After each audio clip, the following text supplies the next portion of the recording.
आपण यावर्षी जगद्गुरू जगद्वंदनीय तुकाराम महाराजांच्या आषाढी वारी सोहळ्यात आहोत आणि या आषाढी वारी सोहळ्यामध्ये अनेक दिंड्या सामील होतात। आषाढी एकादशी झाल्यानंतर भारत सोडून अनेक दिंड्या पाठीमागे जातात, मात्र त्या दिंडीचा असलेला एक विना हा पंढरपूरमध्ये राहिला जातो। अनेक संतांचे पादुका, अनेक संतांच्या पालखी या ठिकाणी पौर्णिमेचा काला घेऊन पंढरपूरहून आपापल्या दिशेकडे रवाना होतात। या प्रवासाला आपण परतीचा प्रवास असं म्हणतो। हा परतीचा असलेला प्रवास सगळे वारकरी करतात। यामध्ये महाराजांच्या पालखीच्या पाठीमागं सगळे विणेकरी चालतात। महाराजांच्या पालखीच्या पुढे सगळे भजन करणारे विद्यार्थी वारकरी चालतात। या विद्यार्थ्यांच्या पुढे नगारा गाडी असते। अशा पद्धतीचा असलेला हा सोहळा आहे। यामध्ये सरकार त्याप्रमाणे येतानाही सर्व वारकऱ्यांची पिण्याच्या पाण्याची, आरोग्याची, त्याचप्रमाणे राहण्याची, जेवणाची उत्तम अशी सेवा या ठिकाणी हे प्रशासन करत आहे।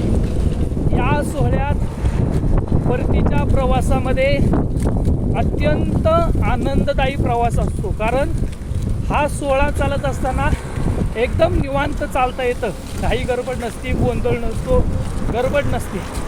त्यामुळं अनेक वारकरी आपली वारी करत असताना एक संकल्प करतात की काही वर्षांनी मी परतीची वारी करेन, आणि विणेकरीच्या सोबत एकूण वारकरी त्या दिंडीतून राहतात। त्यांना विचारतात की परतीची वारी आम्हाला सुद्धा करायची। या परतीच्या वारीनं एक जीवनाला शिस्त लागते, एक जीवन आनंदीमय जगतं। आणि सगळ्यात महत्त्वाचा फायदा हा आहे की जगद्गुरू तुकोबारायांच्या पालखीच्या समवेत चालायला मिळतं, म्हणजे अगदी जवळ चालायला मिळतं। या पालखीच्या सोबत चालत असताना आपल्याला एक प्रकारची तुकोबारायांची असलेली भागणूक होते, तुकोबारायांची असलेली शक्ती प्राप्त होते। आणि तो अनुभव आपल्याला असा पाहायला मिळतो की या वारीवर चालत असताना अनेक वारकरी आहेत, अनेक विणेकरी आहेत, अनेक वर्षापासून ती वारी करतात। वय होऊन सुद्धा त्या पांडुरंगाच्या भजनामध्ये दंग होत उड्या मारत चालतात। ही ताकद, ही शक्ती ही वर्षभरामध्ये वारीतून सगळ्या विणेकऱ्यांना, सगळ्या वारकऱ्यांना मिळते। याकरिता संतांनी साधनेचं परंपरा म्हणून या ठिकाणी वारीची परंपरा घालून दिलेली आहे। या वारीच्या परंपरेमुळं अनेक लोकांना वर्षभर ऊर्जा त्या ठिकाणी मिळते।